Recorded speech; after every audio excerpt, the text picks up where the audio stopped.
Oke, kita mulai dulu ya. Semuanya. Yang di depan siapa? Kamu keliling aja. Halo, halo semuanya. Shalom. Assalamualaikum warahmatullahi wabarakatuh. Pertama-tama saya ucapkan, nggak seformal itu. Thank you banget guys sudah mau datang ke acara kita. Sorry banget ini acaranya harus berubah lokasinya. Padahal tadi bilangnya itu ada kamera di situ, saya terhalang. Sorry banget acaranya harus berubah di detik-detik terakhir. Tadi gue udah tungguin itu, ternyata hujan. Jadi kita harus pindah ke sini, tapi nggak apa-apa. Di sini kan lebih enak ya, ada AC. Tadi lumayan agak panas, udah banyak nyamuk. So, thank you banget udah datang ini pembicaranya. Sama yang di belakang sana, thank you banget udah datang ya. Udah menyempatkan waktu untuk mengajarkan kita terhadap teknologi, karena zaman sekarang itu penting banget mengerti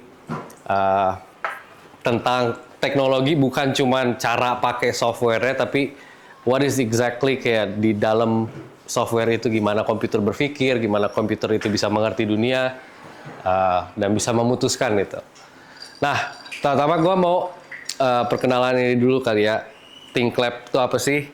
Ini sebenarnya komunitas yang gue dan partner gue bikin, tapi partner gue lagi belum datang. Namanya Kiki Putra. Jadi Kiki Putra itu lulusan Stanford University. Gue sendiri Ariel Aridevara, gue di Harvard sekarang, lagi ngambil design computation. Dan tujuan kita sebenarnya bikin ThinkLab ini tuh untuk sering gini deh, latar belakangnya itu gara-gara gue datang ke acara-acara di Indonesia, kebanyakan acara-acara yang berkualitas itu terlalu formal. Jadi kayak datang tuh harus kayak udah punya something yang mau dikasih gitu. Nah gue nggak demen, gue sama Kiki tuh nggak suka acara yang terlalu serius gitu. Nah tapi kita suka pembicaraan yang dalamnya. Jadi kayak ngobrolin hal-hal yang sederhana tapi dalam banget gitu. Nah, kita bertujuan untuk ya udah kita bikin wadah yang settingannya itu informal, tapi pembicaraannya itu tuh mendalam gitu. Nah, ini adalah salah satu acara dari rentetan acara yang kita planning untuk bikin. Acara pertama udah pernah kita bikin, itu ngomongin tentang psychology of anxiety sama psikolog. Namanya Jaron Lim. Dia itu double major, double minor. Di psychology, neuroscience, molecular biology, sama physiology. Nah itu ngebahas gimana sih cara kerja otak ketika kita lagi anxiety gitu-gitu. Nah sekarang ini topiknya kita di teknologi gitu, makanya kita undang ada Reza Ervit, ada Nanda Witek, ada Code Kira ya. Nah kita mau ngebahas teknologi dari sisi bukan dari sisi dengan penyampaian yang jauh lebih nyantai kali ya, soalnya kadang-kadang teknologi agak boring. Jadi gue pilihlah 3 orang ini yang bisa membawakan materi dengan baik. So, mungkin kita sedikit gambarannya kenapa acaranya itu namanya sebenarnya tadinya maunya psychology of computer ya. Jadi kayak kita pengen tahu sih gimana sih cara komputer itu tuh bekerja itu. Dari komputer mendapatkan data, menyimpan data, dan mengolah data itu untuk membuat suatu keputusan. Jadi ini sama aja kayak topiknya di sini, karena di sini kan banyak macamnya ya orang-orangnya. Ada yang arsitek, ada yang admin, ada yang tech, ada yang data itu. Jadi kayak pembahasannya akan dengan bahasa yang jauh lebih ringan untuk semua orang. Jadi kita mau mengerti gimana sih komputer itu melihat dunia, gitu. Gimana komputer menyimpan informasi itu di dalam sistemnya, dan gimana komputer itu tuh memakai data itu untuk membuat suatu keputusan. So, mungkin gue bisa langsung mulai aja sama Code Kira. Tepuk tangannya semua. Kita ganti mic ya. Oh, itu juga. Buset, double dong. Double bro. Please, masukin situ nggak apa? Boleh. Ini ya. Balik. Kalau yang aku di dalam sih biasanya. Iya, nggak apa-apa tapi. Oke, wah jadi brand placement ini sepertinya. Oke, ada spidol gak ya? Oh, oke. Sorry bro. Kita punya spidol tidak? Ada. Oke. Perkenalan dulu kali gitu. Oke, halo teman-teman semua. Kenalin, nama aku Rizky Ramadan, tapi biasa dipanggil Kira. Kenapa? Karena ya orang yang namanya Rizky Ramadan udah terlalu banyak kan. Jadi aku harus menemukan nama aku sendiri gitu ya. Aduh, tulisanku jelek guys. Ntar. Nanti sembari lecture kalau misalkan ada yang mau nanya langsung nyantai aja ya. Iya, boleh. Kita boleh diskusi secara langsung ya. Oke, jadi karena ini nama aku Kira, sosial media aku di code.kira untuk Instagram dan TikTok, dan code Kira untuk di YouTube. Tidak pakai titik kalau YouTube ya. Jadi feel free untuk di share, di tag dan lain sebagainya gitu ya, untuk kita pamerin ke sosial media, terus kita nanti aku bakal repost. Sorry. Why it look like I'm nervous? Sorry guys. So, di bahasan kali ini aku bakal memulai dengan gimana sih caranya komputer itu melihat dunia kita. Kita kan udah biasa dengan ya, kalau kita sebagai manusia melihat udah normal lah ya, dan mungkin teman-teman di sini pasti pada seringnya pakai Face ID atau Kris gitu ya buat payment gitu kan. Apalagi kita ini Gen Z yang anti cash gitu kan. Pasti senengnya bayarnya pakai Kris gitu kan. Jadi udah nggak asing lah. Tapi sebenarnya gimana sih caranya kita tahu si komputer ini tuh ngelihat dunia tuh kayak gimana sih? Oke. Kita bakal bagi dua, teman-teman. Yang pertama dari sisi human. Oke. Gimana caranya manusia melihat, dan kita bakal compare nanti sama komputer. Kita agree dulu kalau misalnya handphone kita tuh termasuk komputer juga ya. Jadi apapun yang di sini aku tuliskan itu diaplikasikan di banyak hal, entah itu di laptop teman-teman, di PC-nya teman-teman, atau di HP-nya teman-teman, atau tablet apapun itu gitu. So, manusia kalau ngelihat, bentar, izinkan aku menggambar mata dulu ya. Terus ini reseptornya, ya. Anggap ini mata ya. Oke, semua setuju ya, ini mata manusia. Oke. Jadi, caranya manusia melihat caranya mata manusia melihat adalah ketika cahaya masuk kan itu ada reseptornya tuh. Terus dipantulkan ke sini, bla bla bla, dan endingnya dia mengirimkan sinyal listrik ke otak kita. Kayak gitu ya. Jadi, simpelnya kayak gitu. Nah, ini aku nggak terlalu jago biologi juga. Jadi mungkin kalau teman-teman yang jago biologi bisa benerin gitu. Jadi gitu ya, simpelnya. Cahaya masuk, dipantulkan, terus direfleksikan, habis itu diubah menjadi sinyal listrik dan dikirim ke otak. Nah, gimana sih komputer melihat gitu ya? Ini agak beda nih. Jadi, bayangkan kita punya gambar sebuah apel. Oke? Apel. Oke, bayangkan kita punya gambar sebuah apel. Terus misalnya kita fotoin di HP kita. Klik foto. Yang terjadi adalah dia bukan menerima dan bla bla bla kayak manusia gini ya. Yang terjadi adalah sensor komputer kita, sensor kamera di komputer kita, dia bakal pecah semuanya jadi kotak-kotak. Teman-teman tahu nama satuannya apa? Pixel. Betul. So, bakal dibagi jadi pixel. Per kotak itu dia nyimpan value, teman-teman. Dia menyimpan value R, red, green, dan blue. Jadi seberapa banyak intensitas merahnya, seberapa banyak intensitas greennya, seberapa banyak intensitas blue-nya. So, jadi dia ini belum tahu nih ini apel. Oke? Dia cuma taunya di kotak ini red-nya berapa, green-nya berapa, blue-nya berapa. That's it. Nah, misalnya kalau warna putih itu kan berarti 255 ya max-nya ya. Jadi satuannya itu sampai 256, teman-teman. Mulai dari 0 sampai 255. Kalau 255 semua value-nya, itu artinya warnanya putih. Oke? Kalau misalnya 0 semua, itu warnanya hitam. Selebihnya tinggal kita kombinasikan aja warnanya. Kalau misalnya red-nya 255, green-nya 0, blue-nya 0, berarti dia merah tok gitu. Boleh? Boleh, tadi 255 itu apa sih? Greennya atau value apa ya itu ya? Oke, jadi gimana ya jelasinnya? Jadi satuan RGB itu terdiri dari 256. Kenapa 255 maksimalnya? Karena kita startnya from 0. Oke, jadi 0 tuh dianggap yang pertama, value pertama. Jadi dari 0 sampai ke 255.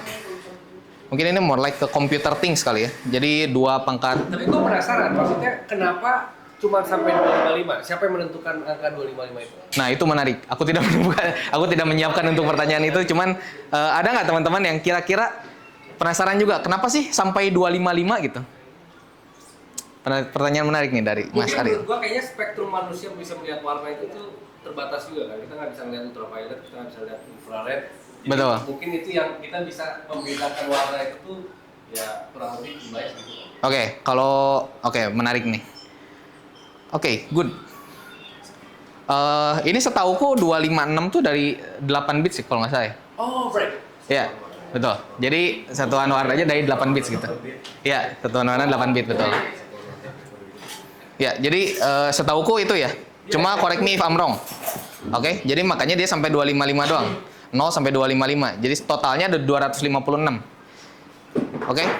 Nah, dari sini, dari kotak ini, dia nyimpan warna nih. Kotak ini berapa, kotak ini berapa, kotak ini berapa.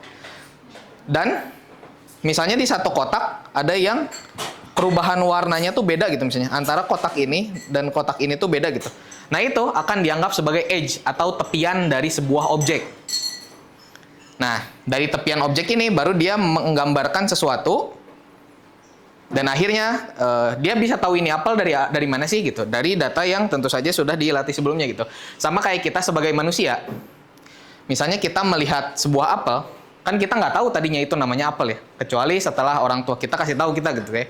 Mama kita, papa kita ajari kita gitu kayak ini buah namanya apel, ini buah namanya pisang dan lain sebagainya gitu ya. Oke, ada tisu untuk menghapus sih deh. Ada coba. Oke. Nah, sedikit fun fact ya sambil menghapus ya bro. Sedikit fun fact. Ternyata tadi gua mau apa ya? Manusia itu tuh mata kita itu kan ada reseptornya juga. Jadi secara bioscience bro. Mata kita itu ada reseptornya juga. Kita sama sebenarnya ngeliat kayak red, green, blue gitu. Nah mata kita tuh sensitif sama warna hijau. Ternyata. And that's the reason why kayak di komputer yang kita sekarang, kamera yang kita punya sekarang itu kan ada 4 sensor ya. Jadi kayak bukan 4 sensor, tapi di satu kotak itu tuh dia dibagi 4 lagi kan.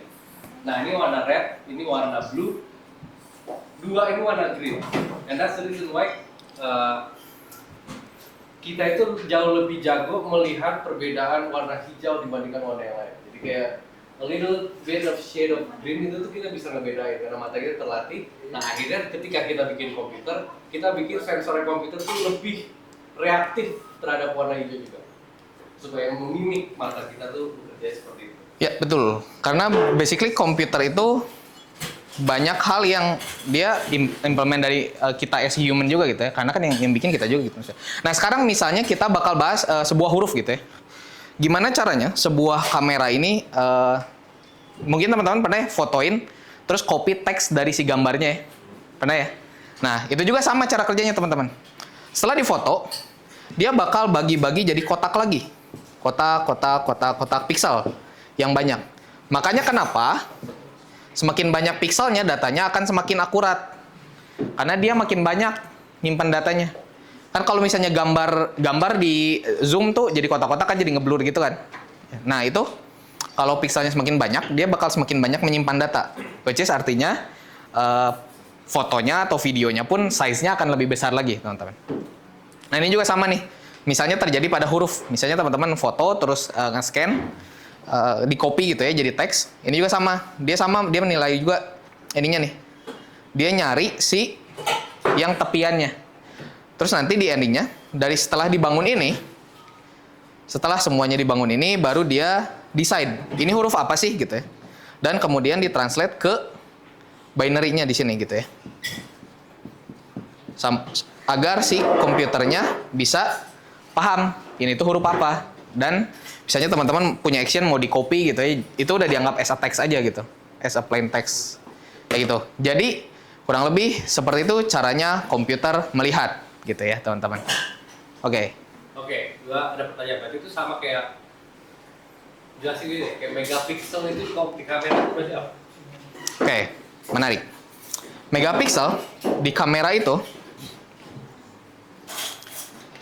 so bayangin kita misalnya ngefoto ini ya taruhlah fotonya gini gitu ya. Dia 9:16 gitu. Oke, dia 9:16. Bentar, aku hapus dulu. Ya, dirapihin dulu.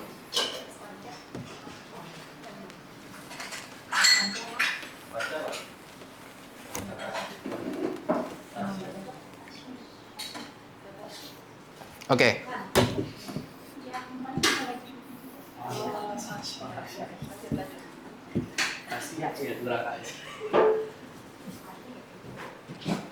Oke, menarik. Ini aku bisa aja salah, teman-teman. Karena aku tidak terlalu mendalami computer vision, tapi ini yang aku dapatkan gitu ya. So, ketika kita mengambil foto, taruhlah 16:9 gitu ya, atau video, atau teman-teman bikin konten TikTok gitu ya, apapun itu gitu. Seperti yang tadi aku bilang, dia kan bakal dibagi-bagi. Kotak, kotak, kotak, kotak, dan seterusnya gitu ya.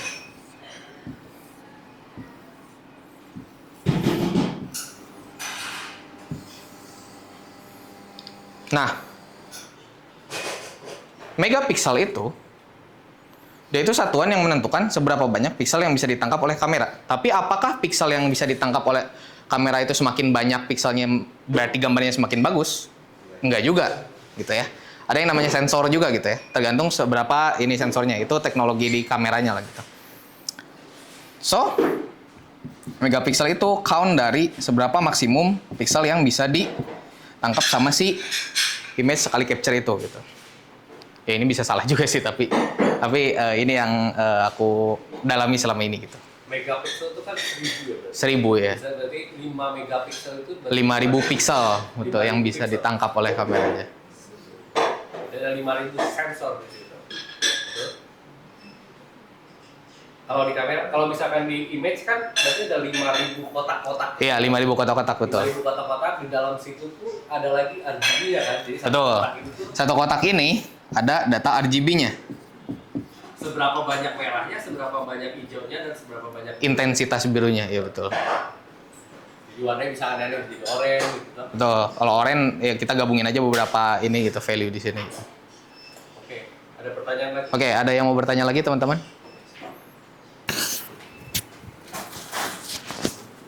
Buat apa? Nggak ada? Buat apa? Nggak pegang. Nggak ada teman-teman? Tidak ada? Tidak ada? Mending jangan. Nggak ada? Nggak ada yang nanya lagi? Aman? Aman? Oke. Nah, teman-teman, setelah kita udah tahu caranya gimana komputer ini ngelihat, kan kita misalnya foto nih, kita jepret kan. Setelah jepret kan dia akan tersimpan gitu ya, atau komputer itu akan melakukan apa sih ke data itu gitu ya. Nah, komputer itu akan melakukan ke data apa yang kita lakukan. Itu akan dibahas sesi selanjutnya sama Kak Nanda gitu. Gimana caranya komputer memproses data. Segitu dulu ya dari aku. Kalau misalnya teman-teman ada pertanyaan, kita bisa diskusi di setelah ini ya. Thank you semua. Oke. Oke, sedikit iklan. Thank you. Nah, nextnya siapa? Bukan lu ya? Lu pasang dulu ya. Oke. Nah, ini kan kita udah tahu nih gimana komputer itu tuh nge-perceive the world. Apa sih perceive itu bahasa Indonesia? Melihat ya, melihat dunia gitu. Which sebenarnya teknologi yang kita punya sekarang juga kan terinspirasi dari biomimicry juga. Kita ngelihat teknologi apa yang ada di alam semesta sana, terus kita konversikan menjadi sebuah teknologi gitu. Contohnya kayak pesawat juga kan terinspirasi di burung, dan kamera terinspirasi dari mata. Nah ini sekarang kita masuk. Kalau tadi mah Kira menjelaskan bahasa ringannya mah bagaimana matanya si komputer. Nah sekarang Bapak Nanda ini akan menjelaskan gimana otaknya penyimpanan ini dalam sistem komputer. So, silakan, the stage is yours. Thank you Bang Ariel. Aduh teman-teman, jujur aku grogi banget sumpah.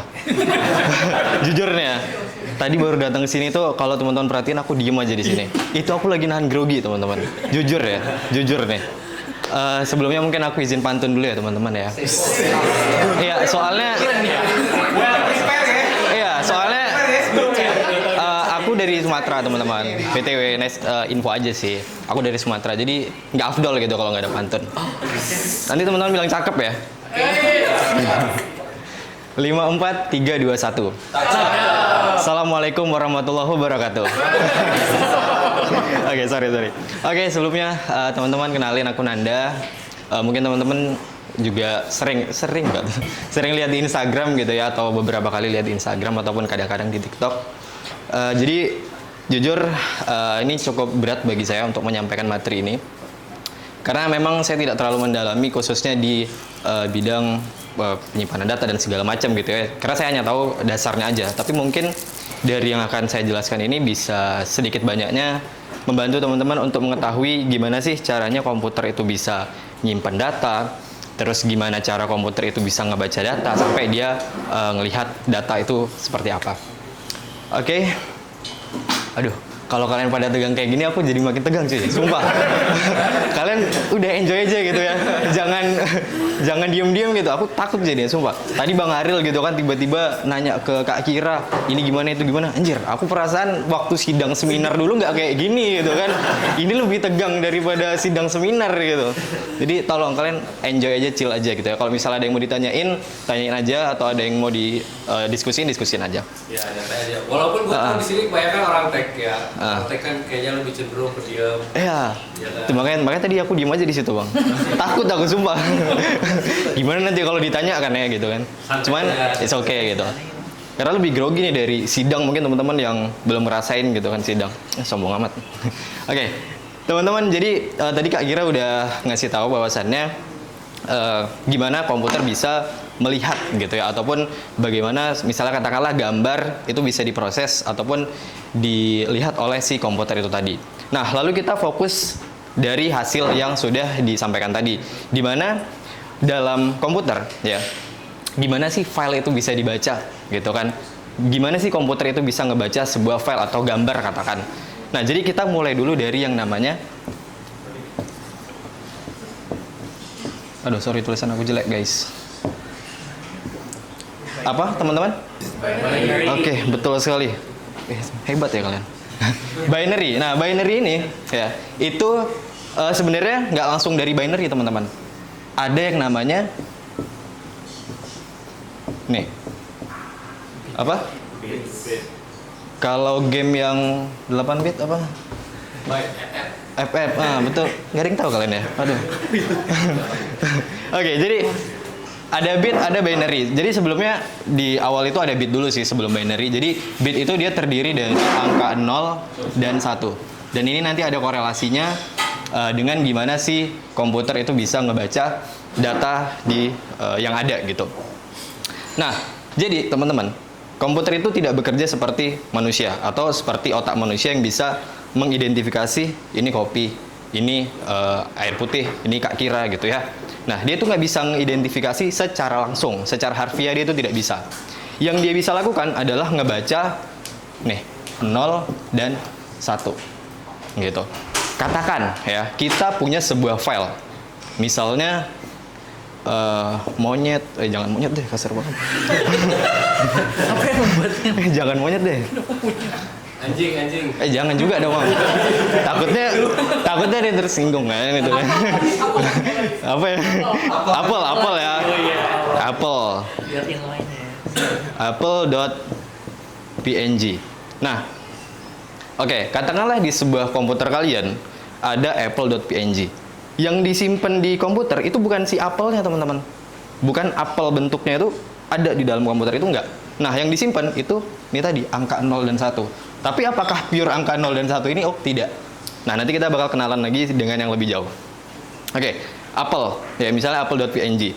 Jadi, si Apple ini itu disimpan di dalam bentuk binary. Binary ini ada dua ya. Ada dua, apa ya aku sebutnya ya?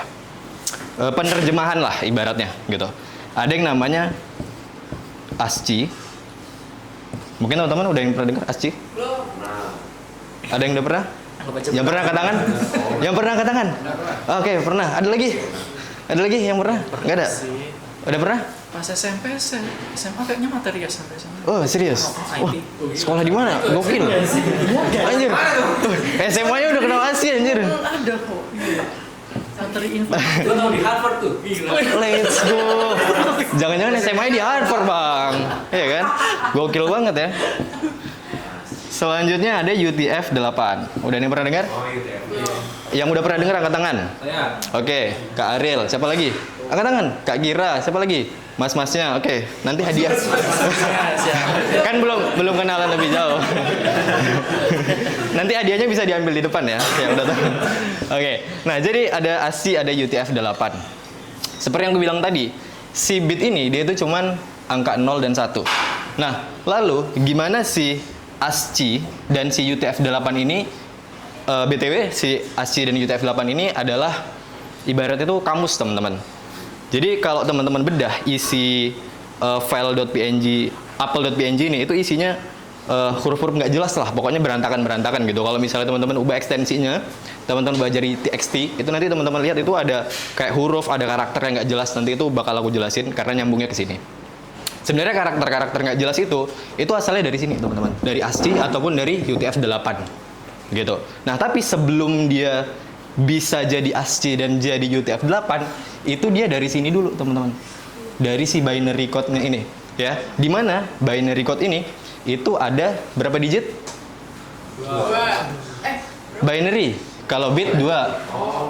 Kalau binary ada 8. Ya. Misalnya 0 0 0 4 5 6 7 8 itu ya.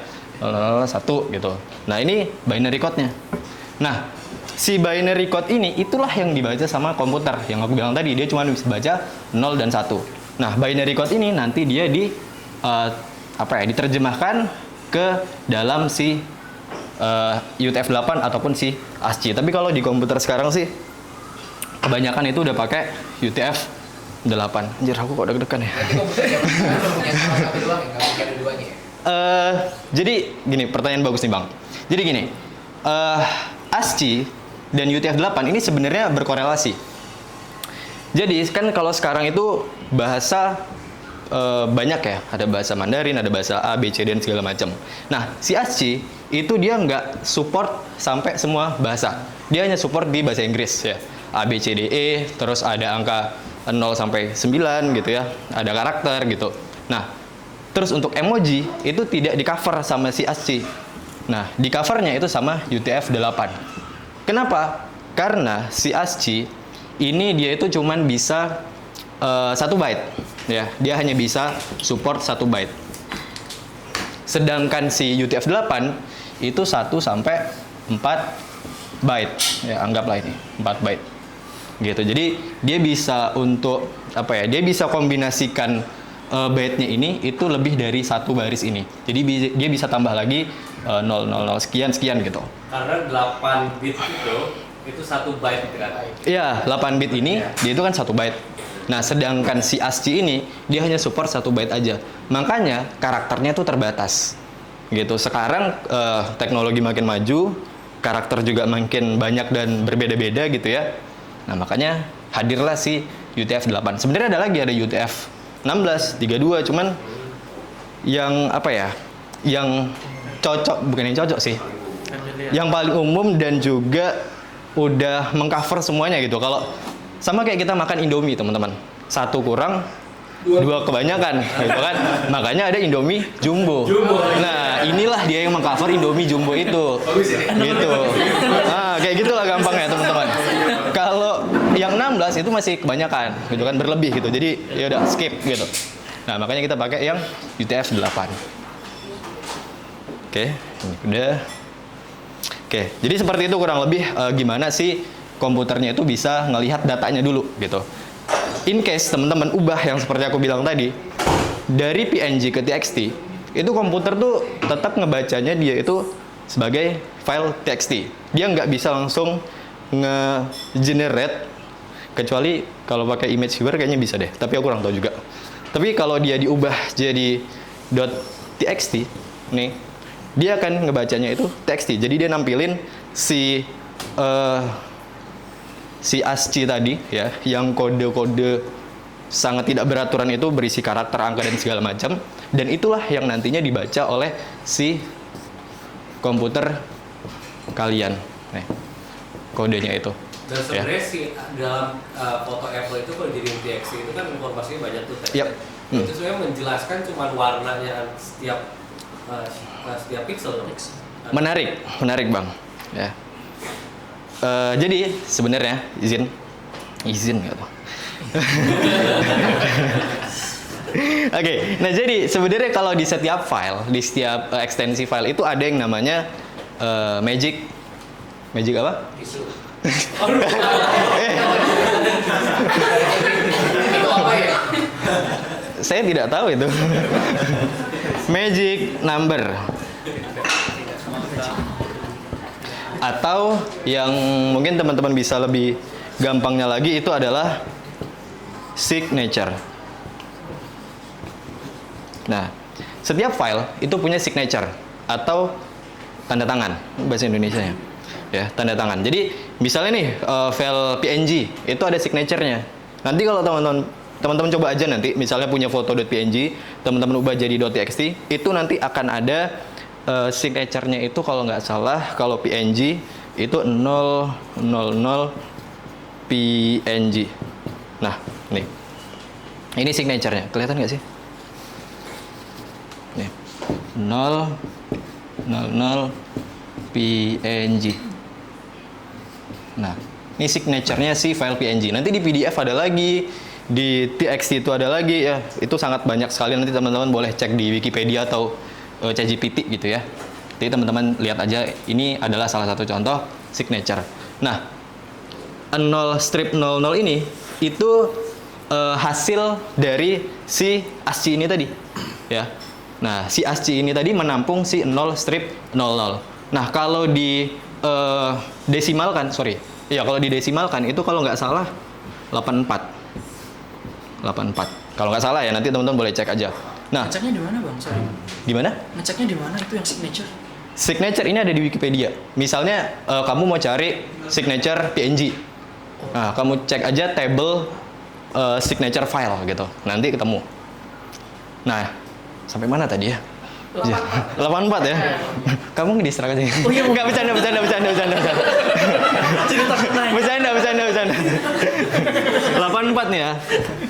84. Nah, 84 ini supaya bisa dibaca komputer, balik lagi harus di convert ke binary gitu. Jadi gitu-gitu aja sih sebenarnya sistemnya. Yang penting kalian tahu binary-nya ya, atau bit-bitnya gitu ya, binary code-nya. Nah, nanti tinggal dilihat aja di ASCII-nya gitu. Ya gampangnya sih kayak gitu. Intinya komputer. Oke, sebentar ya Kak. Aku agak nervous nih kalau nanya nih, sorry. Ya, jadi seperti itu. Misalnya PNG ya, seperti tadi. 84. Nah, jadi nanti tinggal di-convert ke binary code-nya atau bit-nya. Jadi ya seperti itulah, 0101. Gitu. Gimana Kak? Sebenarnya mau mintain konklusinya aja, digabungin sama yang tadi diajarin Kak Kiran. Tadi kan sebenarnya gambar atau teks jadi pixel itu kan. Nah, terus dari pixel sampai bisa di-convert ke binary, terus ada ASCII PDF, baru akhirnya diubah ke sampai bisa dibaca komputer ya. mulai kayak gitu. Pertanyaan yang luar biasa. Oke, menarik sekali.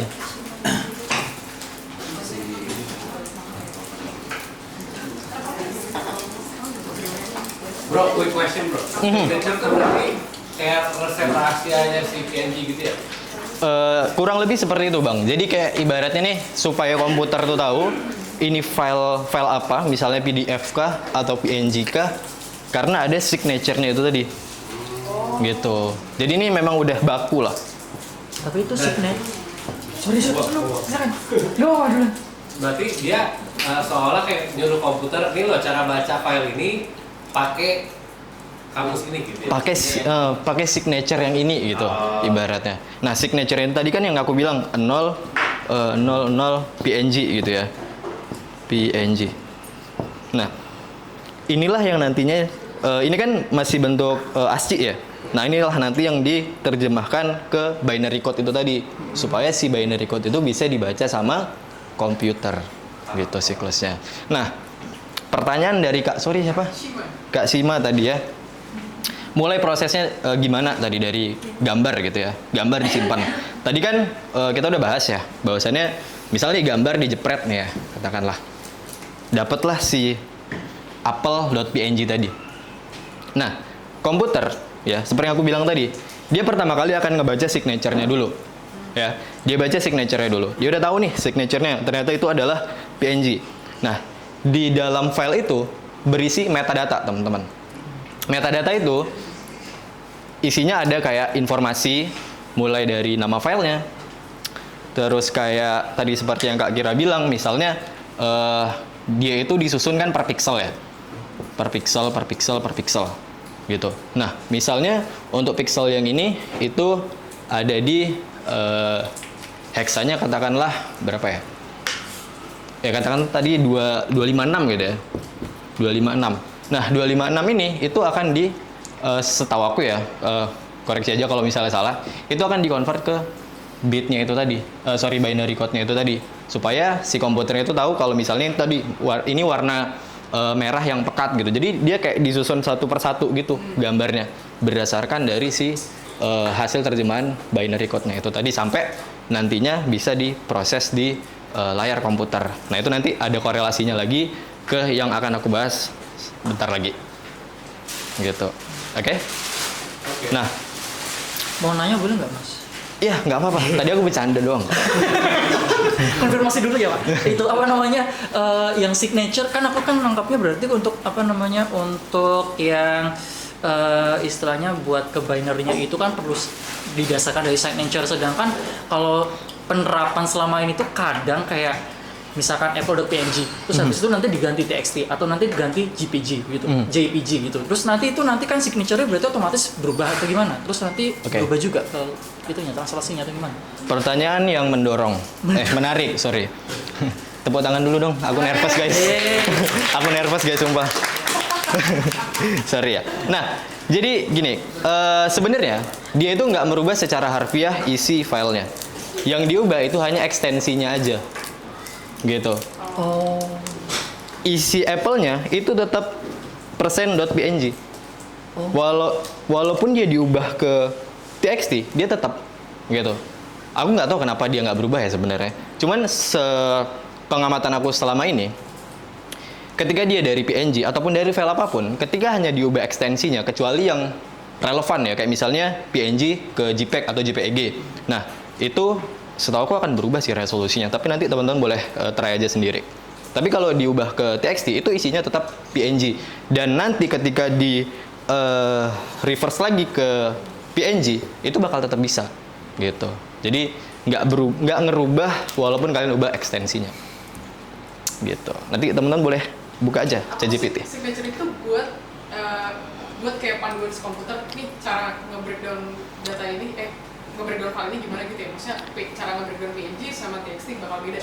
Harusnya ya, karena ya balik lagi sih, karena si komputer itu biar dia bisa tahu bahwasannya file ini bakal dibuka pakai image viewer kah atau PDF viewer kah atau gimana gitu, dengan berdasarkan dari si signature itu tadi yang berisi kode ASCII ataupun UTF-8 gitu.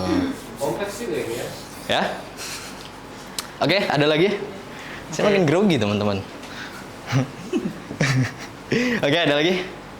Oke. Itu berarti sampai di sini berarti si komputer itu bisa ada data masuk, dia bisa nampilin ke kita gitu ya, berhenti di situ. Sebenarnya masih ya secara singkatnya seperti itu, cuman ada sedikit proses lagi yang mungkin perlu aku jelasin supaya makin dapat nih gimana cara si komputer bisa nyimpen, ya kan? Sampai nanti dia mengelola, sampai nanti gambarnya itu dari kamera teman-teman bisa muncul di komputer. Oke? Clear ya? Nah, tadi kita sudah punya file apple.png. Terus gimana si komputer itu bisa nyimpan? Ya, ada 3 penyimpanan teman-teman. Ini waktunya berapa lama lagi, Kak? 4 jam. Wes. Habisin aja, Bang. Jangan dong. Oke, jadi ada beberapa tipe penyimpanan teman-teman. Ada yang namanya RAM, ada yang namanya hard disk. RAM itu raw access memory. Ada yang tahu? Random. Random access memory. Ada hard disk atau SSD. Tapi aku yakin laptop kalian pasti udah SSD semua lah ya. Storage lah ya itu ya. Yap, betul, storage. Dan juga ada yang namanya cloud. Cloud. Ini Hero ML nggak sih teman-teman? Cloud ya. Oke, jadi ada RAM, ada hard disk, SSD, ada cloud. Benar nggak sih cloud? Ya gitulah pokoknya. Nah, jadi ada RAM. RAM itu adalah tipe penyimpanan yang sifatnya sementara, ya. Sama seperti harta kita, jabatan kita, itu sifatnya sementara, teman-teman. Oke ya. Nah, jadi di komputer ada yang namanya RAM. Supaya apa? Supaya ketika kita mengakses komputer, dia itu bisa menyimpan data secara cepat dan menampilkannya secara cepat juga. Makanya kalau teman-teman bandingkan antara penyimpanan RAM dan penyimpanan hard disk atau SSD, itu lebih sedikit. Kayak misalnya RAM-nya RAM 16 atau RAM 8 gitu kan ya. Makanya lebih sedikit dari SSD. Kalau SSD mungkin bisa bertera-tera, bergiga-giga gitu ya. Nah, itu RAM. Jadi kalau misalnya dia mati listrik, ya udah hilang datanya. Kecuali teman-teman buka Google Chrome, terus ada fitur restore lagi, itu pun sebenarnya dia hanya membuka tab-tab history yang udah teman-teman kunjungi sebelumnya sebenarnya. Nah, itu RAM ya, sementara dan cepat. Terus ada hard disk dan SSD. Nah, hard disk dan SSD itu adalah tipe penyimpanan yang lebih permanen, lebih lama jangka waktunya, dan juga kalau dibilang secure sih sebenarnya nggak juga sih, bisa aja dia korup sih kalau si hard disk ini. Cuman ya dia lebih banyak lah penyimpanannya, kita bisa lebih tambahkan lebih banyak data ya di dalam si hard disk dan SSD sini. Terus ada cloud ya, mungkin ini lebih fleksibel, teman-teman bisa buka di mana aja, kapan aja, selagi ada koneksi internet. Setahu aku sekarang harus ada koneksi internet ya kalau kita mau akses cloud. Nggak tahu, mungkin nanti ada cloud yang bisa diakses offline. Itu untuk tipe penyimpanan. Jadi balik lagi, data yang sudah kita punya tadi, si apple.png, yang dimana di balik layarnya dia adalah binary ini tadi, binary code, itu disimpan semua di RAM, di hard disk ya, di cloud gitu. Tergantung teman-teman mau nyimpannya di mana. Gitu. Nah, untuk proses pengolahannya, ini kan tadi penyimpanannya ya, semua disimpan di sini. Lalu gimana cara mengelola ataupun si data yang sudah kita punya ini bisa dibaca langsung oleh si komputer. Mulai dari misalnya nih, kita klik gambar apple.png. Nah, nanti dia akan, komputer itu akan merujuk ke metadatanya, ke penyimpanannya itu ada di mana gitu, misalnya di hard disk. Nah, nanti si file ini akan diproses ataupun melakukan proses yang namanya decode ya, atau decoding. Bukan platform belajar. Decoding. Nah, dari CPU ini dilakukanlah proses decoding supaya si binary code ini bisa diterjemahkan gitu. Nah, itu nanti prosesnya di CPU. Itu bakal panjang sekali, nanti teman-teman boleh cek aja untuk penjelasan detailnya gimana proses decoding si CPU-nya ini, sampai nanti diproseslah hingga gambarnya itu bisa tampil. Nah, gitu. Jadi secara gampangnya seperti itu kurang lebih. Data yang ada disimpan di penyimpanan, dari penyimpanan yang ada nanti misalnya mau ditampilkan, diproseslah di CPU sampai akhirnya nanti tampil sebuah gambar gitu. Oke, ada yang mau ditanyakan? Kalau ada boleh. Kalau si Sweet. kan kalau komputer atau laptop saya juga kalau nggak salah punya RAM, punya cloud juga ya Pak. Maksud gue gimana cara dia untuk membaca, kayak misalkan gue mau open file by browser misalkan kayak file ABCD, bagaimana cara dia nge-refer untuk buka sesuai sama yang ada di masing-masing itu gitu maksud gue. Oh, maksudnya mau pakai aplikasi apa gitu nge-open si file itu tadi atau gimana? Lebih ke, kan kalau misalnya di dokumen kan ada kayak semacam tab untuk nge-search kan, kayak misalkan file gue namanya Quarte Coffee misalkan. Gue search Quarte Coffee kan dia pasti bakal muncul di profile-nya kan. Cara mereka ngebaca untuk refer ke masing-masing siaran. Maksudnya misalnya file explorer. Katakanlah kita mau cari file gitu, misalnya rahasia.txt gitu misalnya. Kita cari di fitur search. Nah, gimana si komputer itu bisa mencari si gambar? Cari ini di masing-masing si storage itu. Pertanyaan yang luar biasa. Sebenarnya saya tidak tahu ya. Jujur saya belum tahu. Boleh Kak. Aku belum ke gambar nih. Tag team. Semua ada bukunya. Let's go. Nyariin diri. Di Harvard. Jadi gini, sebenarnya kalau lu mau cari nih contohnya search di kontak nih, jangan file susah. Di kontak, lu mau cari misalkan siapa namanya? Aja. Jangan Siapa tuh? Jonathan. Sorry M deh siapa? Muklis. Muklis nih. Ini komputer, contoh gua komputer ya. Ini buku telepon. Ada yang tahu nggak sih buku telepon yang zaman dulu tuh? Yang banget kan. Nah, lu mau nyuruh gua untuk cari nama Muklis itu tuh gimana? Cari di depan satu-satu nih. Satu-satu halaman sampai ketemu M. Atau lu itu kan lama banget ya. M tuh berarti kan udah hampir terakhir tuh ya. Atau lu mau nyuruh dia buka 2 halaman. Which itu mempercepat kan? Buka 2 halaman. Kalau nanti gue udah dapat misalkan setelah itu apa? V. Susah jangan V. Emang selalu Oh ya. Misalkan namanya Mokhtar gitu. Berarti kelebihan kan? Berarti kan dari sebelah kiri ya dong. Nah, gue buka 1 halaman lagi ke belakang. Itu lebih cepat, 2 kali lebih cepat dibanding gue buka 1 halaman betul? Atau lu mau bikin algoritma, ini namanya algoritma. Suruh komputer buka tengah-tengah dari halaman buku telepon ini. Misalkan ini ada 1000 halaman, berarti 500 dong. Lu lihat huruf apa yang lu lihat di situ? Let's say yang gue buka ternyata C. Kira-kira si Muklis ada di sebelah kanan buku telepon atau sebelah kiri? Kanan. Kanan dong. Kanan. Berarti sobek nih buku udah kepotong tuh, tinggal 500 betul. Yang kiri buang. Tinggal 500, lu buka lagi tengah. Suruh buka tengah. Lihat lagi di dalam. Oh, ternyata huruf V. Nah, M itu sebelum V atau sesudah? Sebelum. Berarti sebelah kiri dong. Sobek lagi setengah, buang lagi sana. Ini udah tinggal 250. Nah, kalau lu lakuin ini terus, ini akan menghemat cuma 10 iteration sampai lu bisa dapat nama Muklis. Nah, itulah algoritma dan itu gimana cara komputer bekerja sebenarnya di saat lu search. Tepuk tangan dulu dong, luar biasa. Luar biasa, Alrol rupanya.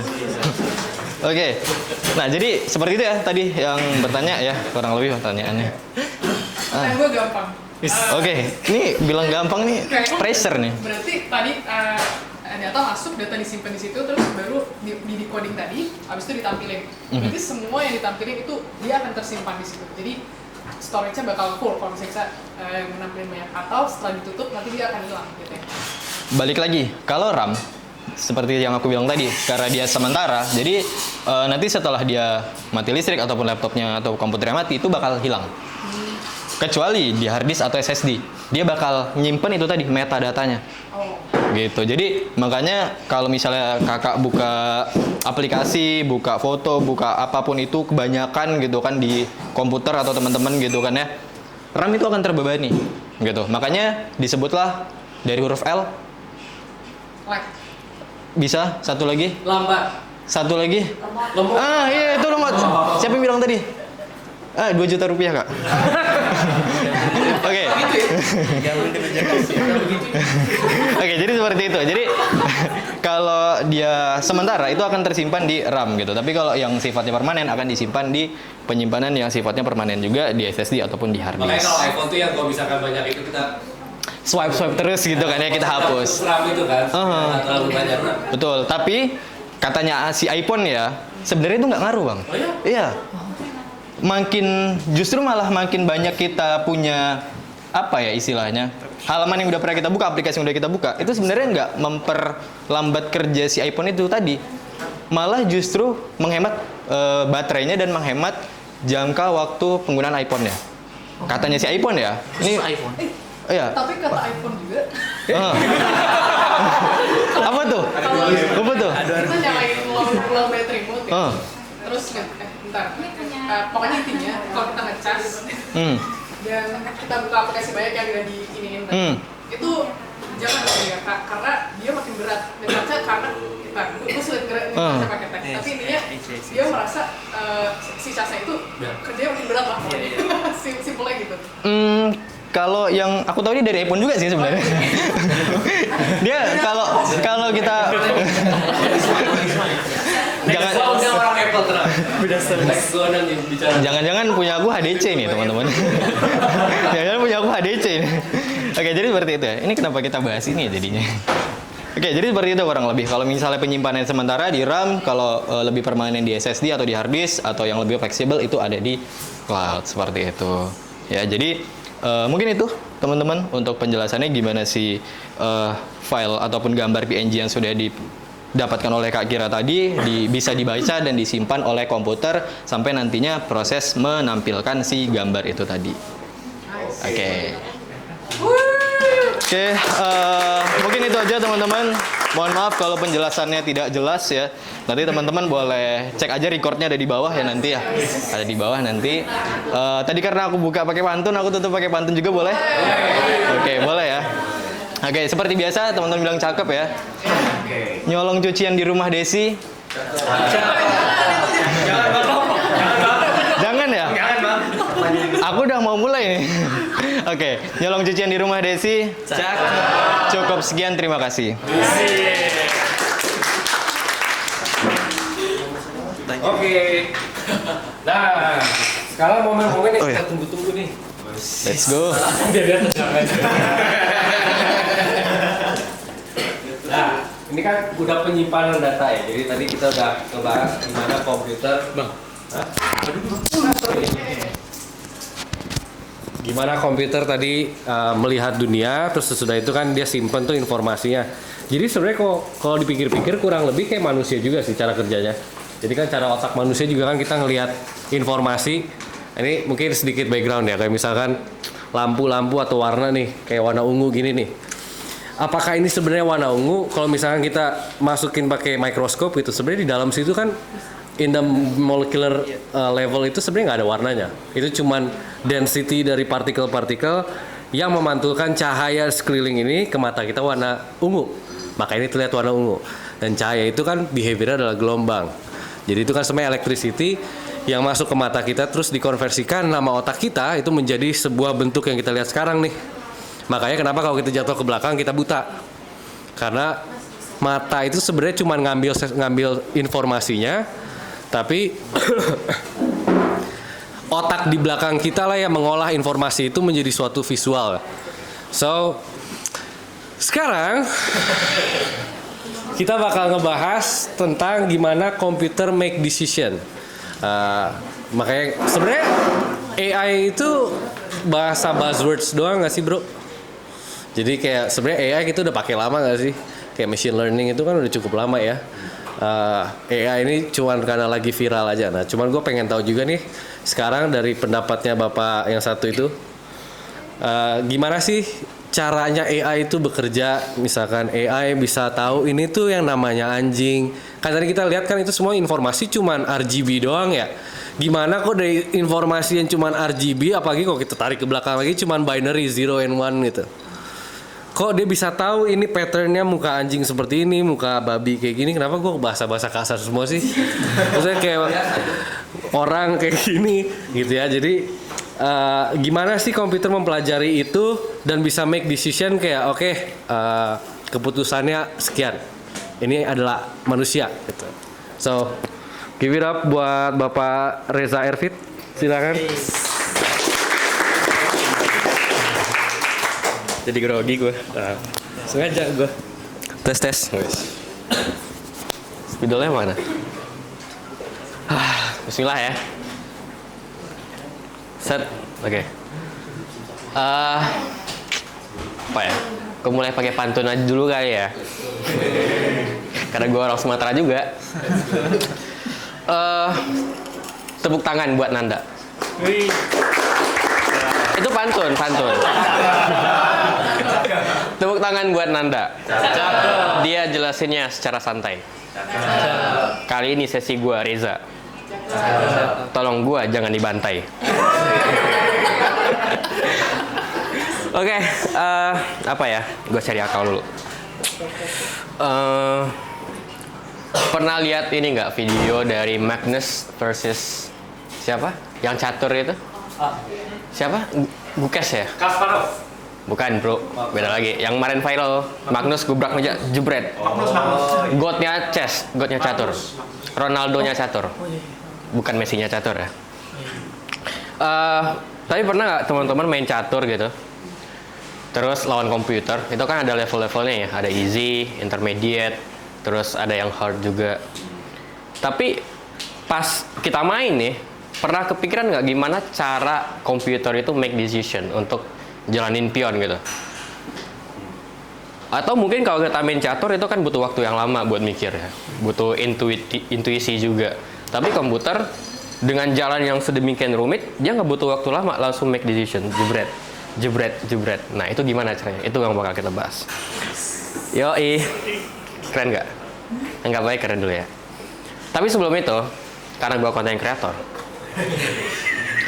IG-nya ini. Nah, Reza_Airfit.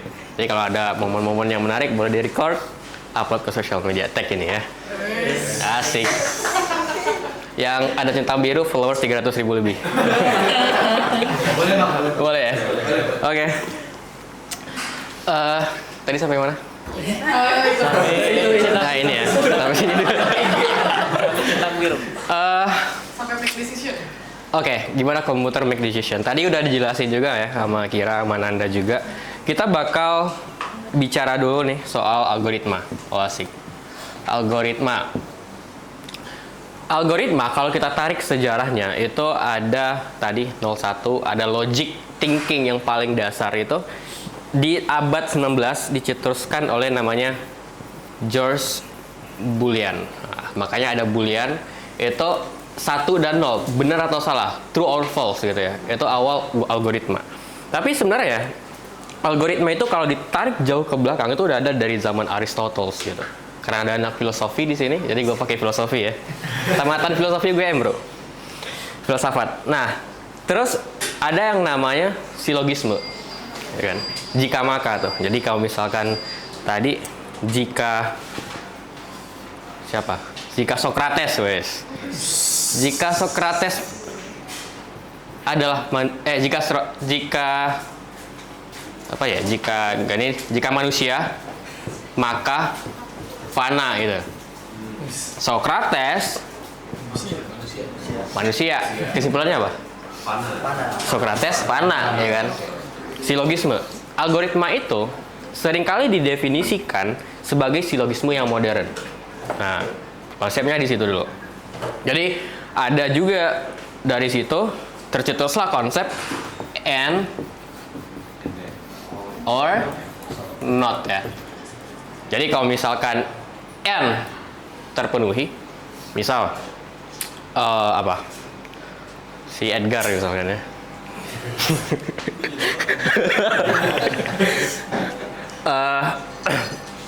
Kalau Edgar sehat dan mau, dia datang ke acara ini. Jadi ada kata dan. Kalau sehat doang, itu dia nggak bakal datang. Kalau nggak mau gitu ya. Jadi kedua-duanya harus terpenuhi. Akhirnya dapat true tadi ya, satu ya. Tapi kalau or dia lebih fleksibel. Dia salah satu doang yang terpenuhi baru benar. Kalau not nggak dua-duanya. Nah dari situ ada tadi konsep yang jika maka tuh, yang Socrates tadi tuh. Jika if then else ya. Nah ini konsep awal mulanya dari logic thinking algorithm. Nah kita di manusia nih juga kayak gitu sebenarnya. Kalau gini maka gini, kalau gini maka gini, kalau gini maka gini gitu kan. Tapi kalau kita tuliskan ke program komputer itu kan sebenarnya formalisasi dari logika dasar manusia yang kita tuliskan ke algoritma. Benar nggak? Gue mau nulis apa lagi nih? Bingung gue. If then else. Nah itu kan ada banyak banget jika maka gitu. Dan ada dua masalah utama teman-teman. Ketidakmampuan atas ketidaktahuan. Wah. Lu keren juga ya, Za. Lu baru tahu gua. Itu sama skala dan nuansa. Jadi kalau misalkan kita pakai jika maka doang nih.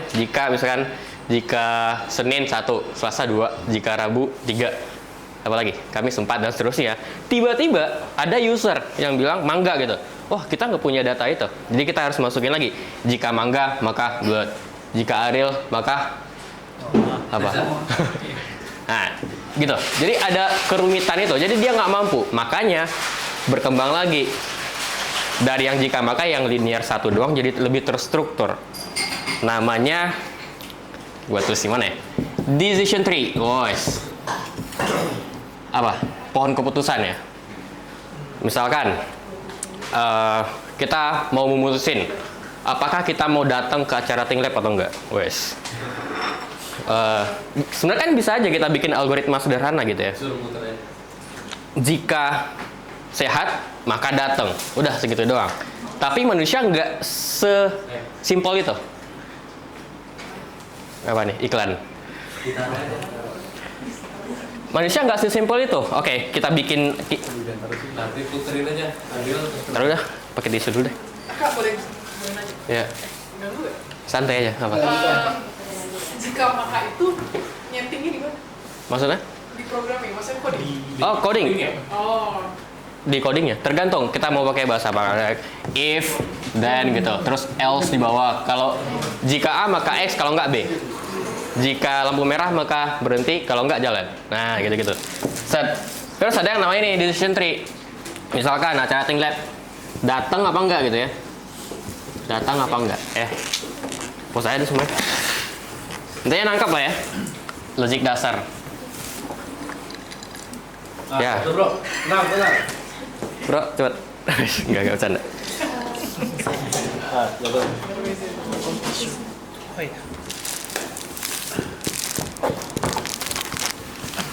Sorry ya tulisannya agak cakrayam.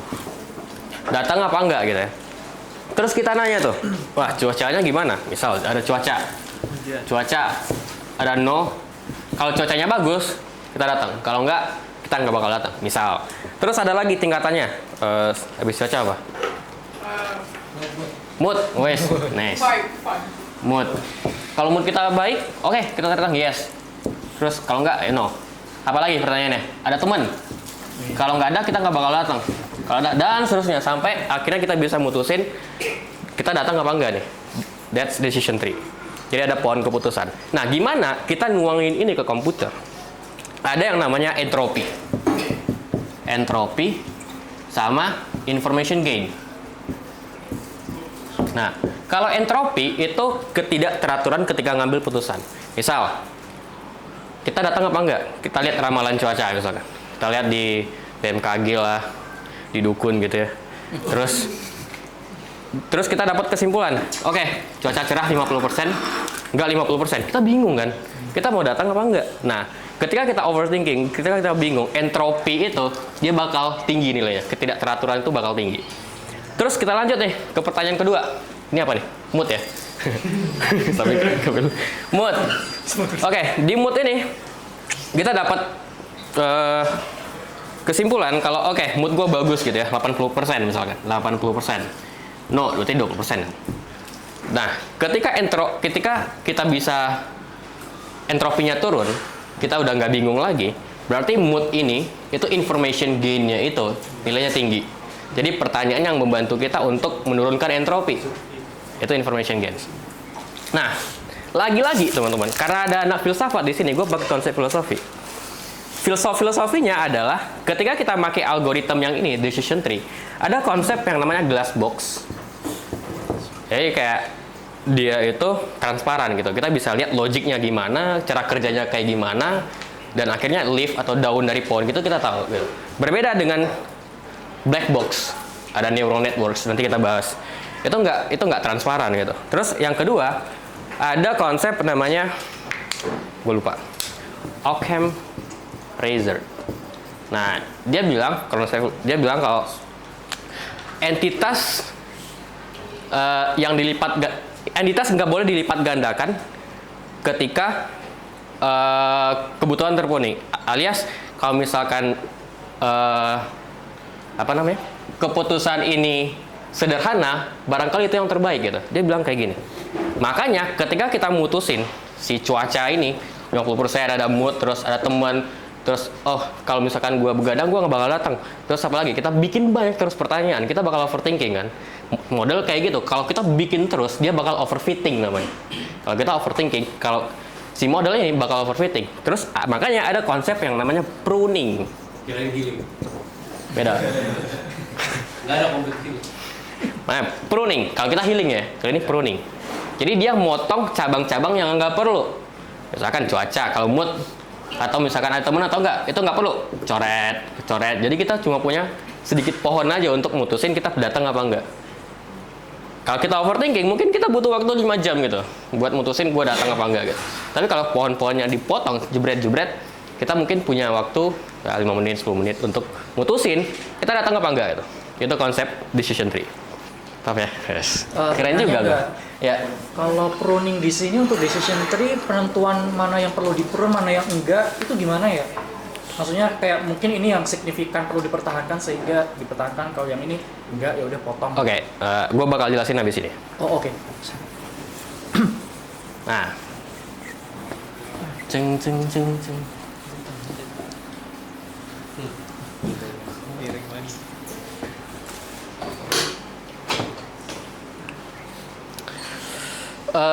Apa lagi ya? Nah, dari decision tree itu ada lompatan besar, teman-teman. Dari sistem aturan yang eksplisit menjadi sistem yang implisit. Nah, kalau kita lihat tuh tadi, berarti kan kita ngasih instruksi ke komputer gitu kan. Kayak bos sama anak buah gitu, kita ngasih instruksi. Tapi lama-kelamaan nggak kayak gitu lagi hubungan antara manusia sama komputer. Mungkin lebih ke guru sama murid itu atau mitra. Makanya di sini ada konsep yang namanya neural networks. Nah, tadi yang dibahas sama Adel. Neural networks itu komputer itu sedemikian rupa ngereplika otak manusia tuh. Apa lagi ya? Neural networks. Mungkin kita bakal bahas ini. Ada AI, terus gede gitu ya. Di bawahnya ada ML, bukan ML yang itu ya, machine learning, deep learning. Yang ketawa siapa? Deep learning. Terus ada gen AI di sini. Nah, AI itu semuanya. Terus ada machine learning, ada deep learning, ada gen AI, generative AI, ChatGPT, Gemini dan segala macam. Kita paham dulu AI. Kan teman-teman udah pada tahu AI gitu. AI itu apa? Artificial. Ya, itu kepanjangannya. Definisinya apa? Oke. Ada buku namanya yang ditulis oleh Pak Russell sama Pak Norvig gitu. Kalau teman-teman belajar AI di kampus, ini buku jadi acuan biasanya. Dia bilang kalau AI itu adalah komputer system. Tadi yang dibahas ya, komputer system yang ngerjain pekerjaan manusia dan biasanya membutuhkan kecerdasan manusia tuh. Yang mengerjakan pekerjaan manusia dan membutuhkan kecerdasan manusia. Jadi ada kata-kata dan tadi ya, berarti harus memenuhi kedua-duanya. Timbul pertanyaan, apakah kalkulator itu adalah artificial intelligence? Iya, kenapa? Kayak Ferry Irwandi gue, apa? Kenapa coba? Kalkulator. Nah, dijawab nih sama Pak Russell dan Pak Norvig di halaman berikutnya. Ada 3 level kecerdasan manusia. Karena tadi bisa ngerjain dan membutuhkan kecerdasannya. Ada 3 level. Set. Level pertama itu searching. Level kedua itu ada knowledge, reasoning sama apa? Gue lupa. Sama nanti dulu. Communicating, learning, perceiving. Ini level 3. Jadi AI harus memenuhi ketiga-tiganya ini. Ada searching tadi yang dijelasin sama Ariel tuh. Terus ada knowledge, reasoning, ada communicating, perceiving, sama learning. Jadi kalau misalkan kita ditanya nih pas pemilu kemarin, lu kenapa sih milih nomor 1? Lu kenapa milih nomor 2? Kenapa milih nomor 3? Kita jawab nih, oh karena gemoy. Karena kasihan kalah terus gitu ya.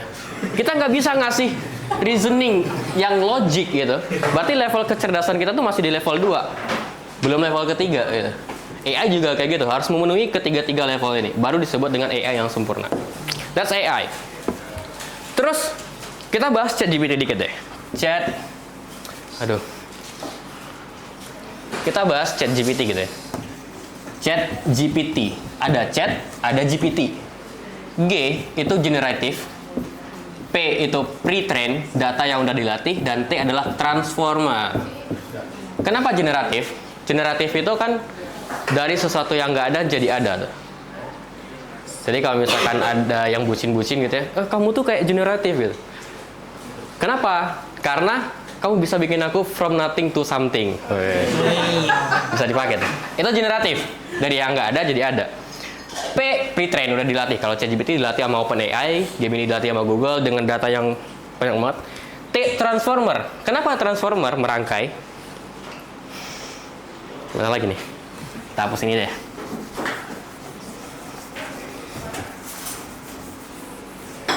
Nah, misal yang tadi neural networks, jadi dia punya neuron yang banyak gitu. Misal Ariel, suka makan. Kan banyak banget ya setelah kata makan ya. Ada bakso, sate, apa? Bir, suka mabok misalkan. Misal. Nah, terus kan itu ada banyak pilihan. Cara kerja ChatGPT adalah dia ngeprediksi kata selanjutnya sampai nggak ada lagi kata yang bisa diprediksi. Jadi basically ChatGPT itu nggak tahu apa yang kita maksud. Cuman dia ngeprediksi kata-kata selanjutnya. Misal sate itu bisa 97%, bakso misalkan 40%, mabok 0% misal. Padahal sebenarnya bisa ini kan. Misal. Nah, kenapa dia milih sate yang 97%? Dari mana 97% ini? Nah, kita bakal bahas namanya neural networks. Neural networks. Gimana si komputer itu ngereplika otak manusia. Neural networks. Gue bakal bikin analogi yang sederhana aja. Neural networks itu kan ada neuron ya. Di otak kita kan ada neuron ya. Saraf.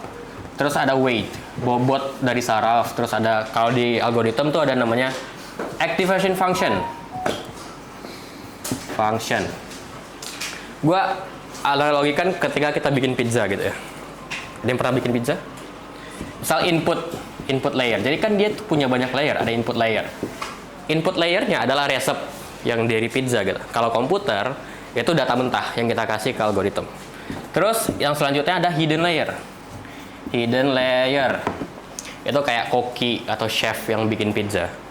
Di hidden layer ini itu ada banyak layer tuh. Misal kalau di pizza, oke, kita nyiapin adonan gitu. Adonan, terus habis itu kita ngasih keju, ngasih topping, dan lain-lain gitu. Atau kalau misalkan komputer, bisa aja. Tadi dalam konsep foto ya pixel. Oke, datanya pixel tadi. Terus dari pixel itu, oke, dia bisa ngedeteksi tepi objek, bisa ngedetect objek, bisa ngegabungin objek hidung sama telinga dan segala macam gitu. Dan ketika ini layernya banyak banget, itu kan lebih deep gitu. Itu yang disebut dengan deep learning. Nah, deep learning. Yang ini nih, deep learning. Dan baru akhirnya adalah output layernya. Kalau pizza tadi, pizza yang udah jadi. Dan kalau komputer, itu dia bisa ngeprediksi dengan data yang udah dilatih dengan layer yang banyak. Oh, ini anjing. Ini babi, ini kucing, dan segala macam itu ya. Nah, dia bisa memprediksi. Itu output layernya di situ. Itu ya. Itu yang neural networks. Oke, kita hapus dulu. Dan kalau kita bicara tentang AI gitu ya, itu nggak bakal lepas dari yang namanya machine learning. Wes, kayak dosen banget ya, machine learning. Machine learning, kalau kita terjemahin apa? Mesin yang belajar kan. AI kayak gitu teman-teman. Konsep dasarnya tuh di sini, machine learning. Dan konsep dasar machine learning tadi, yaitu decision tree tadi ya, yang paling awal tuh akar. Machine learning itu ada tiga. Ada yang namanya supervised, ada yang unsupervised, ada yang reinforcement. Kalau supervised itu kita udah kasih label dulu ke datanya. Misal, kita di sekolah nih, ada guru ngajarin tentang kalkulus, ada integral, ada macam-macam lah ya. Terus di ujiannya kita juga diujikan tentang itu, tentang kalkulus. Jadi kita yang belajar sama yang diujikan tuh sama. Tapi kalau yang unsupervised, ini kita nggak perlu belajar, kita disuruh belajar sendiri nih. Kayak misalkan bayi gitu, ada bola warna-warni dalam kotak, dia suruh nge-cluster sendiri. Kayak misalkan ini bola merah, udah kelompokin. Jadi kayak belajar sendiri gitu. Itu unsupervised. Kalau reinforcement, dia berdasarkan kayak ada yang pernah main Dota, ML, nah kayak game-game gitu. Kalau dia berhasil, dia bakal ngasih reward ke dirinya sendiri. Kalau nggak berhasil, dia ngasih punishment ke dirinya sendiri. Jadi tujuannya adalah untuk ngasih mendapatkan reward sebanyak-banyaknya. Itu reinforcement learning. Jadi mesin belajar itu kayak gitu.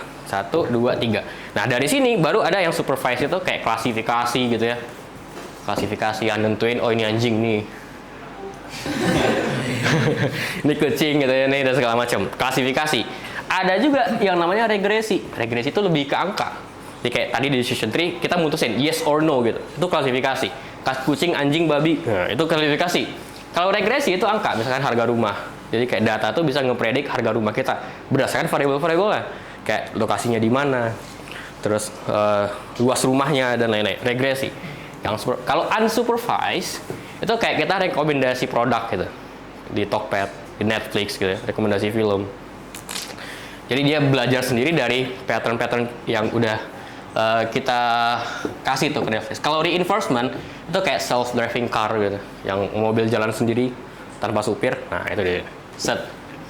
Nah dari sini ada lagi klasifikasi, banyak banget tuh modelnya. Ada yang tadi ANN, Artificial Neural Networks. Ada yang decision tree, ada yang macam-macam modelnya berdasarkan perhitungan statistik. Kalau yang regresi ada lagi, regresi linear, ada macam-macam juga model-modelnya. Nanti kalau Sorry. ya, Tadi reinforcement kan ada yang punishment sama award. ya. Itu kayak gimana konsepnya? Gimana ya? Misal, kalau friend, misal kita main ML gitu ya, Mobile Legend. Ini kan ada tuh robot ya, robot monster-monster di rumput-rumput itu, minion.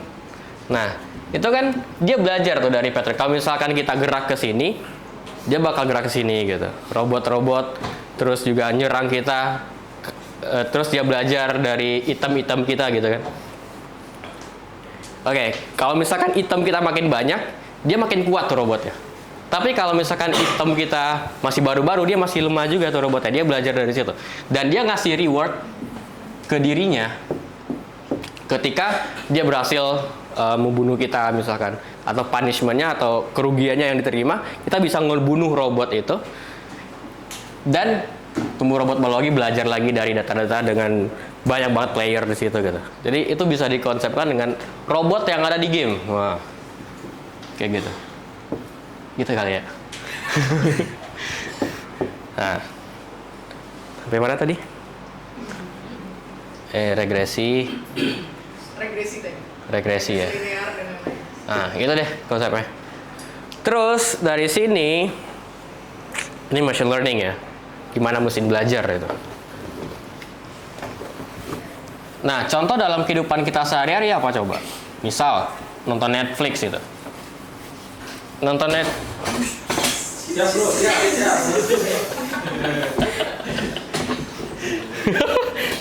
Gimana nih?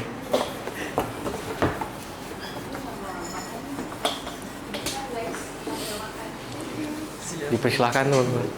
Nonton Netflix, itu kan tadi unsupervised ya. Nah, gimana cara si Netflix itu di belakang layar bisa tahu apa yang kita suka? Nah, jadi tadi kan dari and or not, if then, decision tree itu kan masih transparan. Beralih ke sesuatu yang nggak transparan kayak neural network itu. Nah, itu ada lagi konsep etik sama filosofisnya di situ. Jadi kita nggak tahu algoritmanya itu belajar atau bekerja di balik itu kayak gimana. Kayak rekomendasi Netflix misalkan ya. Netflix itu kan dia punya dua algoritma dasar tuh. Kolaboratif jebret, terus ada based on content. Yang kolaboratif ini dia nggak mau tahu kita sukanya film apa, terus genre apa, dia nggak mau tahu itu. Tapi dia ngedetect ada pola yang sama dari user satu dengan user yang lain. Jadi kita kayak punya kembaran digital gitu. Nah, kalau misalkan kembaran kita suka yang ini, dia bakal merekomendasikan kita juga kayak gitu dan seterusnya. Itu yang kolaboratif. Terus yang based on content, dia ngedetect history kita kayak gimana. Kita suka nonton film ini, dia bakal ngerekomendasiin itu. Kayak gitu. Tokped basically juga kayak gitu, dan YouTube segala macam juga kayak gitu. Bro, boleh kasih contoh itu nggak? Kalau misalkan kayak tadi deh, kita nyambung dari omongan yang sebelumnya itu. Ini masih panjang nggak sih? Apa? Khotbah lu? Ntar lagi doa. Oke, nah gue mau nanya itu bro. 3 menit lagi, sorry. 3 menit Ya. lagi. Nah, ini kalau yang tadi kan kita udah lihat gimana komputer ngelihat dunia ya. Terus kan dia gimana disimpannya. Nah, sekarang itu tuh kalau training exactly deh dari gambar itu, let's say gambar anjing tuh. Oke. Gimana itu bisa menjadi AI itu at least komputer tahu itu anjing. Oke. Ya, gitu dong. Oke. Tadi kan ada jelasin ya kira ada pixel 255 segala macam, terus gimana di-convert ke berubah. Nah, kalau gimana data-data itu bisa ngepredik atau sistem itu bisa ngepredik gitu ya. Misal tadi kan ada RGB gitu ya. RGB. Nah, tadi kan udah jelasin. Jadi komputer itu ngebaca dan disimpan datanya gitu. Ada input data terus pre-processing. Dia bakal menyimpan dalam bentuk array gitu. Misalkan dalam satu pixel itu ada 255 00 simpan. Terus apa lagi? Misal 0 berapa? 79, 89 dan seterusnya banyak banget. Jadi bakal ada matriks angka yang gede banget gitu. Nah, itu yang bakal dimasukin ke model. Nah, sebelum itu ada yang namanya fitur extraction. Karena banyak banget, itu kan butuh daya yang gede juga ya, kayak GPU dan segala macam. Ada yang namanya fitur extraction, ngambil fitur-fitur yang penting. Dan akhirnya ada kayak list angka. Nah, itu yang bakal di-train ke model tadi. Dimasukin ke tadi klasifikasi ya, yang supervised, dimasukin ke situ. Oke, kita mau pakai model yang mana? Misal decision tree. Nah, itu ada lagi perhitungan statistiknya kayak gimana. Dan pada akhirnya dari situ ada layer macam-macam itu, baru dia bisa ngepredik data-data ini dalam bentuk ini anjing, kucing, babi dan lain-lainnya. Berarti bisa dibilang kesimpulannya tuh secara matematis lah ya. Secara matematis. Kita mendeskripsikan segala sesuatu yang kita rasakan ini secara matematis. Yes. Jadi Yes. warna merah itu secara matematisnya apa? Nah, Yes. juga bisa kita ngomong komputer merah. Itu tuh bahasa matematis. Yes, benar. 255. Ya. Nah, itu merah. Ya. Ya kan? Ya, nah makanya ketika kita menyamakan, jadi sebenarnya komputer itu bukan benar-benar memilih, tapi menghitung, bukan benar-benar ngambil keputusan, tapi memprediksi probabilitas paling tinggi dari data-data itu. Jadi kalau kita nyamain antara keputusan manusia sama prediksi dari komputer, mungkin kita lupa satu hal itu. Oke, komputer bisa jadi efisien, tapi hanya manusia yang punya dan tahu definisi arti dari makna. Nah, makanya kalau teman-teman maka kalau teman-teman ada aplikasi gitu ya dan ngambil keputusan AI untuk milih pasangan misalkan. Udah habis ya waktunya ya? Iya. Ya. 1 menit lagi. Ya. Apa? 1 menit lagi. Ngomong thank you aja. 1 menit ya? Milih pasangan. Berarti coba kita tanyain ke diri sendiri, apakah benar-benar gue berpikir? Atau apakah gue ngikutin probabilitas yang paling nyaman dari komputer? That's the thing. Thank you.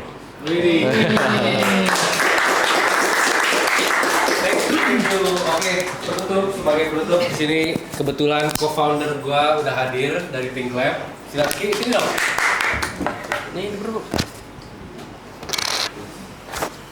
Nah, kesimpulan dikit lah ya. Berarti kan tadi secara matematis, segala sesuatu secara matematis. Tapi kalau menurut gue pribadi, kayaknya manusia juga sebenarnya memproses itu semua secara matematis, tapi kita nggak sadar aja. Kita bilangnya itu intuisi. Kita bilang itu namanya cinta. Tapi mungkin sebenarnya cinta itu juga bisa dikalkulasi. Ya itu open for debate. So, oke, lanjut ke sini. Ini partner gue yang mendirikan Think Lab. Kiki ini dulu di Stanford. Dan kita punya misi sebenarnya membuat ruang belajar tapi dengan situasi yang santai. Betul?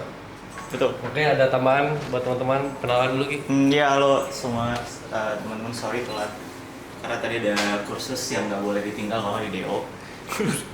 Dia cukup di DO SMA aja lu ya? Serius itu kursus acting by the way. Oh. Bukannya gue mau jadi aktor ya, cuma kayak jadi gue baru baca buku The Body Keeps the Score, ya kan? Itu dari Van Bessel kan. Jadi selama ini kan gue kalau misalnya merasa mentally challenged, gue selalu shortcut aja ke psikiater gitu. Mostly gue ke psikiatris, tapi nggak psikolog. Currently gue udah mulai kayak kalau bisa sustainable gue lebih ke psychologist every week. Baru muncul lagi untuk bersosialisasi sebenarnya gue. Terus, nah salah satunya, jadi sebenarnya orang tuh terlalu, apalagi kalau dari Western mindset, oh lo harus ke terapi, lo harus ke psikiater untuk, kamu masa pakai ini deh. Oh iya. Nah untuk apapun problem yang kalian milikin ya. Nah jadi Ternyata ada 3 hal. Otak kita tuh punya namanya neuroplasticity. Dimana ternyata dulu sebelum brain imaging itu secanggih sekarang, orang saintis melihat bahwa otak manusia itu sifatnya fixed. Jadi segala trauma, segala abuse yang pernah lo alamin waktu dari kecil sampai besar, itu akan stay. Nah, ketika brain imaging semakin canggih, ternyata para saintis melihat bahwa otak kita itu berkembang as we adapt, as we grow older. Kita selalu bisa membangun pathways baru di otak-otak kita untuk membentuk the new versions of ourselves. Just like machine learning. Ya. Nah, nah itu, gue lupa anjir. Jadi, nah anyway ya gitu. Jadi neuroplasticity. Dan apa sih yang bisa kita lakukan untuk improve neuroplasticity? Itu ada 3. Lo bisa melalui exercise itu bisa memperkuat hippocampus dan itu sangat bagus banget untuk meningkatkan cognitive learning. Terus new language acquisitions gitu. Jadi dulu gue yang selalu obat.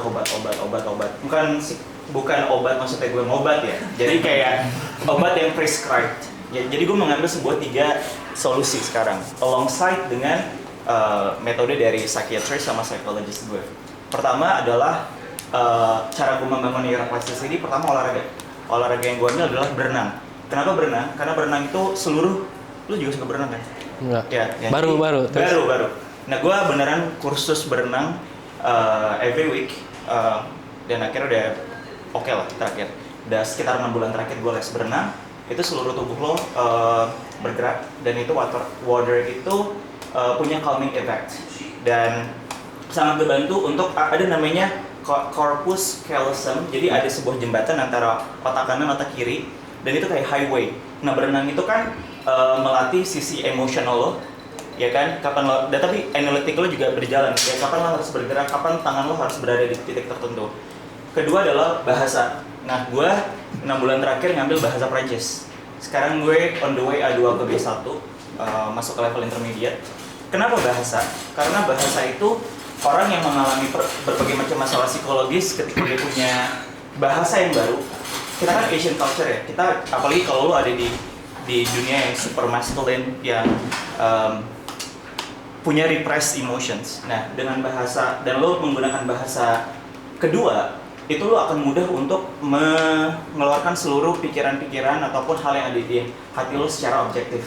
Jadi instead of pakai bahasa Indonesia, orang pakai bahasa Inggris, pakai bahasa asing itu akan mudah untuk lo ngeluarin semuanya. Dan itu efek bahasa. Dan ketiga, untuk membangun neuroplasticity adalah bermain musik. Pakai gue les piano juga. Nah, jadi gue udah kebanyakan les. Jadi gue pikir lebih bagus gue banyak les daripada gue nggak jelas gitu. Jadi gue baru comeback lagi ke sosialisasi dan ya senang ada di sini. Apalagi Kiki siapa? apa? Sedikit background gue yang ceritain aja lah. Background gue itu langsung khotbah ya. Itu background gue kenal Ariel dari Instagram. Gue reach out dia. Saya waktu itu konten dia viral. Ada yang dia menentang sistem edukasi di Indonesia, terus dia di drop out dari SMA. Gue yang ngedrop out sih. Lu yang ngedrop out diri lu sendiri. Terus lu paket C, masuk UI, pindah ke BU, S2 di Boston University, S2 lagi di Stanford. Dan sekarang gue September ini masuk ke Universitas Hindu Indonesia. Buset. S1 jurusannya ilmu kesehatan Ayurvedic. Untungnya bisa online sama Wish Me Luck. Gue lagi prepare untuk PhD di Prancis. Bonjour. So, nah ini komunitas yang kita bikin. Pokoknya dulu gue mikirnya sama Kiki tuh, kenapa ya acara-acara yang tadi gue udah ngomongin sebenarnya di awal. Kenapa sih acara-acara yang mikir gitu tuh kebanyakan formal dan gue benci formalitas kadang-kadang. Jadi kita mau bikin dimanapun kita bisa belajar. Nah nextnya nih, kalau misalkan kalian semua tertarik nanti bisa join komunitas kita dan terlibat mungkin di komitinya, kita butuh banget orang. Karena nextnya sebenarnya agenda kita tuh pengen bikin lecture di tempat-tempat yang agak aneh, uncommon gitu. Misalkan kita mau bikin lecture di bar, di Gultik gitu. Jadi kayak kita mau bikin gimmick-gimmick yang kayak begitu. Hah? Lapangan tenis. Iya boleh. Pedal. Jadi pokoknya bikinnya aneh-aneh lah. Dan kita nggak limit buat siapapun dan kita organisasi yang kita maintain inklusivitas ya. Jadi kayak safe space buat everyone. Mau bidang apapun, mau S2, mau S1, mau nggak lulus, mau drop out, kita masuk semua asal kita memiliki visi yang sama, kita mau berpikir, kita mau grow bareng gitu. habis itu juga kita bisa punya teman minum baru sebenarnya. Nah ya, Kenalan dong satu-satu. Here, kalau ada yang suka vlog, vlogging, gua. Sama itu dia. Keep it hollow. keep it home. Oke. Boleh kali kenalan satu-satu ya. Kalau by the way ini acara udah beres. Thank you banget ya udah datang, udah nyempetin walaupun tadi acaranya agak sedikit berubah. Terus foto rame nggak sih? Oke, ya benar. Sekalian. Mumpung semua hadir. Kenalan dulu aja. Oh, kenalan dulu ya? Foto dulu aja, foto dulu. Takutnya udah ada yang mau pulang. Takutnya dia mau siapa? Minta tolong mbaknya deh. So thank you banget ya yang udah datang jauh-jauh, mungkin ada yang dari Bandung tadi. Oh, ini dari Bandung. Ada. Udah pulang sih itu ya. Wah. Ini Oh iya. Naik bus. dari Bandung.